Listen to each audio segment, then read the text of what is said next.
Greetings and welcome to Fresh Fire International Ministries Wisdom Wednesday. I'm Pastor Janice Fareed Hardy, and this week's message is Can't see your way through? Then it's time to see God. Can't see your way through? Then it's time to see God. Nearly every state in the United States has a list called unclaimed property, and that list is posted somewhere online, usually on a government website, and it's available for the public to see, to check and see if there are names on there, perhaps a relative name, friend's name. At times, people have found taxes or refunds or even inheritances owed them that they knew nothing about, okay? Well, God was the first one to put out an unclaimed property list, and believers can claim things that are just lying around, waiting for someone who is bold enough to come and take those items. An amazing thing is that often when you can't see your way through a situation, there's usually some divine, unclaimed property that God has waiting for you to come and claim. The promises of God, they kind of hover around waiting for us, you, me, to show up. Let me show you what I mean. I'm going to use a very familiar story, okay? I'm going to use the story of the woman with an issue of blood. Yeah, very familiar. But my point to you is that this story is really about, and pretty much about, unclaimed property. I'm going to read to you Mark chapter 5, verses 25 through 27. And there was a woman who had a flow of blood for 12 years, and who had suffered much under many physicians, and had spent all that she had, and was no better, but grew worse. That is a very kind way of saying that this woman was in very severe pain, and that really she was on her way to dying. She had heard the reports or testimonies about Jesus, and she came up behind him in the crowd, and she touched his garment. Now, some Bible scholars say that she really touched the strings that were hanging from his garment, or the tzitzit, or some call them the wings of healing that were hanging from his garment. What amazes me most about the story is not the miracle of healing. I mean, that's phenomenal. But the thing that amazes me the most is that she went and she took her healing. She took it, okay? She didn't ask permission or may I or anything. She just went and she just took her healing, okay? And she took it in her own way. Okay, she did not ask Jesus to pray for her or to lay hands on her or to even look at her. Okay, she asked Jesus nothing. She just took it. And Jesus, instead of rebuking her when he found out, Jesus was so impressed that he made her a teaching moment, so much so that over 2,000 years later, we are still reading about this amazing unnamed hero. You know something else? That woman's story appears in Matthew chapter 9, in Mark chapter 5, and also in Luke chapter 8. They all thought that it was important for their various audiences to hear about this woman. The Bible verse that I read to you in Mark, it says that she heard, okay? She heard about what Jesus had done for others. So she determined on her own that if he did it for others, he would somehow, some kind of a way, do it for her. And you know something else? We see no evidence, none at all, that she was a follower of Jesus Christ at that point. But she heard that Jesus was in the healing business, and so she said, why not me? That's a bold woman. This is a woman who is in pain, okay? She has been in severe pain. When she could no longer see her way through, and she heard that Jesus was passing by, she hit the streets. She hit the streets with a determination to go get some of Jesus's unclaimed property.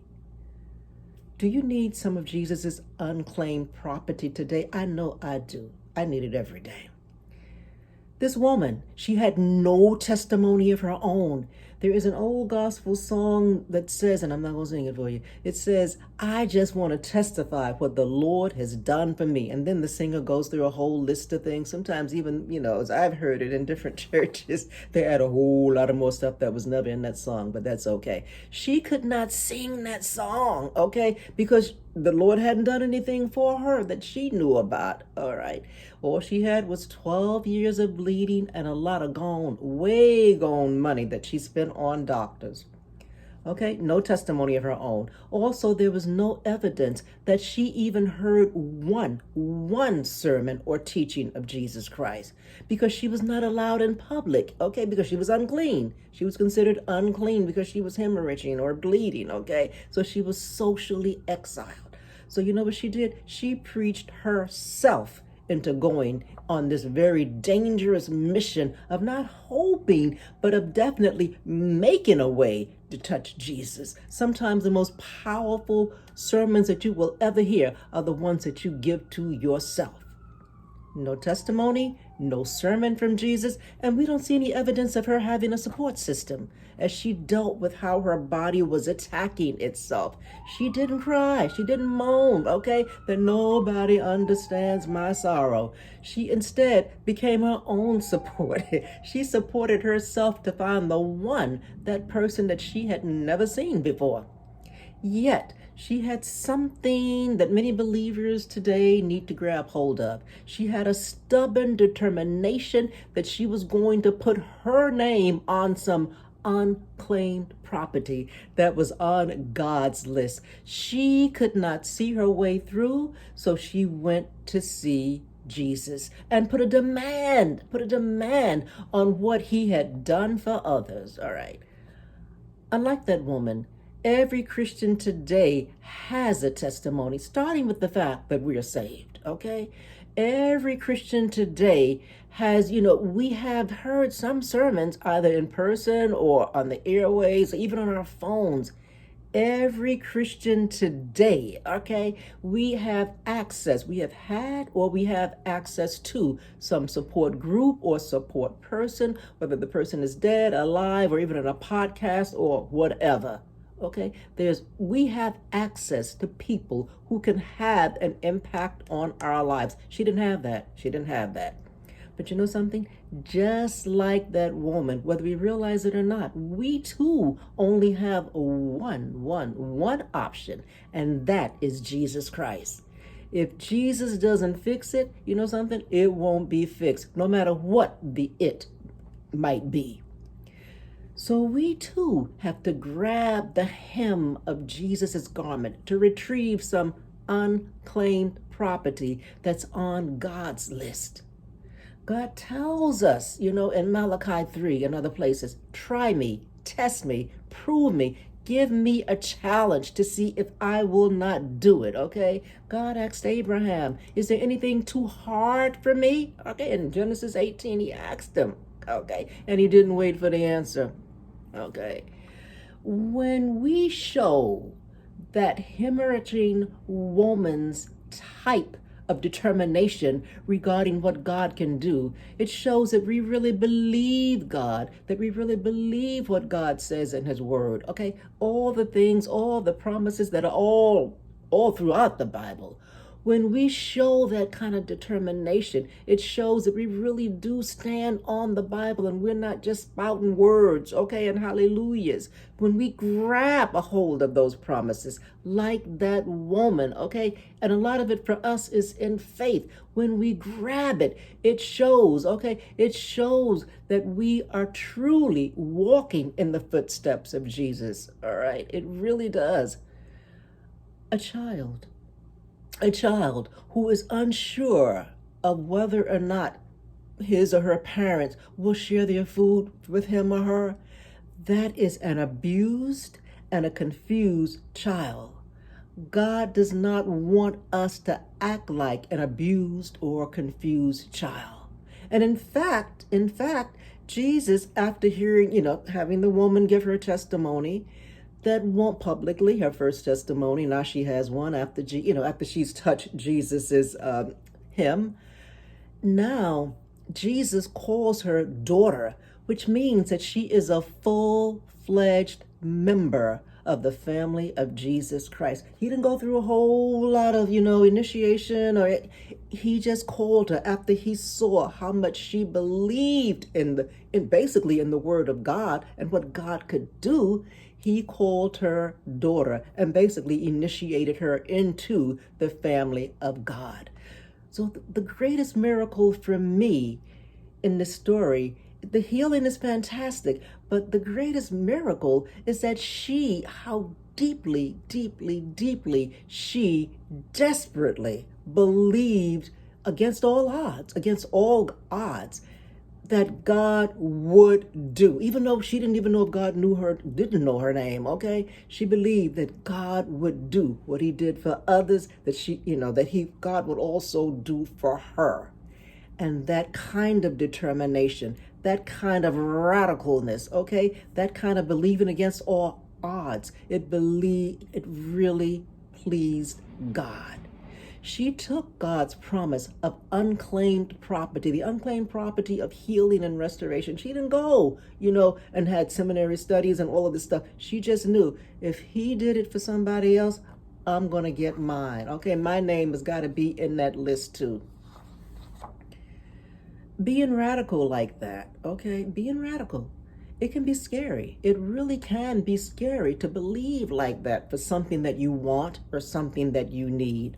Sometimes Christians can be, how shall we say, living beneath what God's will is for their lives because they have not made a demand on the promises of God. If God said it in his word, he said it in that word for us to really grab it, to believe it, to appropriate it, to be violent in a way of taking on that promise of God.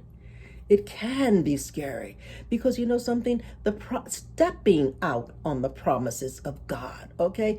It makes us step out of our safety zone. Okay, it makes us step out of our defenses, our pride, our history, sometimes even our culture, our habits, and sometimes even our reasonings, as well as our excuses and alibis. It makes us push ourselves, like this woman, to be your own support group. Push yourself out. Like that woman, go preach a sermon to yourself that if God said it, you can have it, okay? Just like that woman, okay?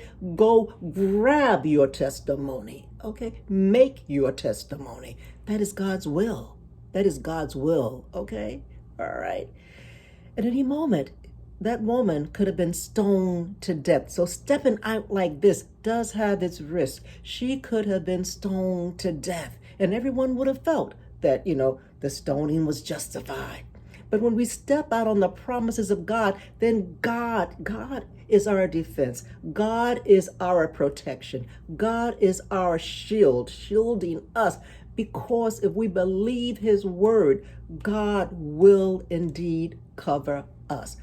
Yes, I have seen people step out on the promises of God, even in our day and time. Okay, I've heard of men, women, and children who have done exactly that when they saw no way out. Okay, now if you can do it yourself, then hey, you don't need God. But there are things in life that will come that you cannot do by yourself. It's going to take God to get you through it and to get you over it. I've seen, okay, honestly, I'll give you some examples. All right, I have seen men delivered from pornography, which is a growing, I guess I would say, ailment in our society and in the church, okay? I've seen men delivered, and mainly it affects men. I've seen men delivered from it, all right? And it was destroying their family. It was also destroying their self-confidence. I have seen women, okay? I've seen women with cancerous growths, and those growths disappeared because these women stepped out on the word of God. Nobody said it was easy, but they stepped out of it and would not let me go. I love it. Okay, the way Jacob said, I'm going to hold unto the angel of God. I'm going to hold on until I get what I want. Okay, until I get an answer here. I have seen children delivered from bullies and dangerous influences and other real pressures of their world. These kids have a lot of pressure on them. they need to know about the promises of God and how to appropriate them, okay? I have seen families restored even after divorce, okay? I've seen people who have found a reason to live when they were on their way to suicide, all right? I've seen people who have been in situations where God has told them. I said God told them, not they assumed, but God told them, I'm not going to change the situation for you. I'm not going to change it. It's going to stay in your life. But the miracle, okay, the appropriation, the unclaimed property is God's grace. Okay, just like with Paul, God says, I will give you for some reason, my own reason, I want you to go through this, but I'm going to give you the grace to get through it. And yes, to be honest, okay, let's just be honest about it. Some believers have asked the Lord to take them home, okay, take them home because they have had enough of an illness. And I've seen God, okay, that is also an unclaimed property. I've seen God grant them their wish as God prepared the family, okay, to deal with this person going home. So, it covers the whole spectrum, all right?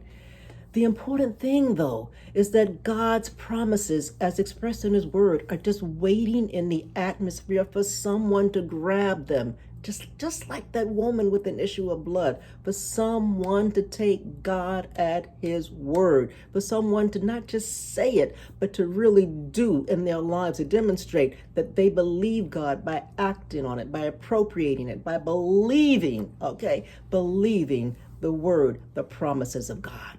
So in conclusion, let me conclude.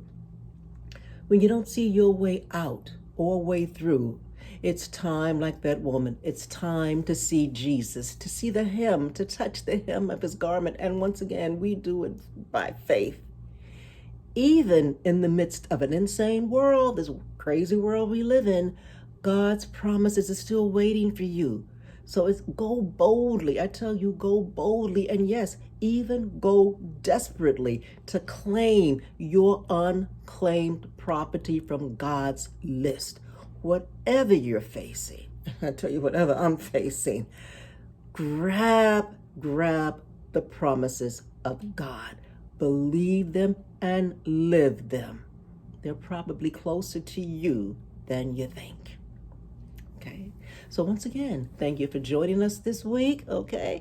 We hope that you'll join us next week for another Inspirational Wisdom Wednesday message. And if you want to contact us, we would love to hear from you. Okay. If you want to contact us, the easiest way is through our website. That's www.ffiministries.com. God bless you.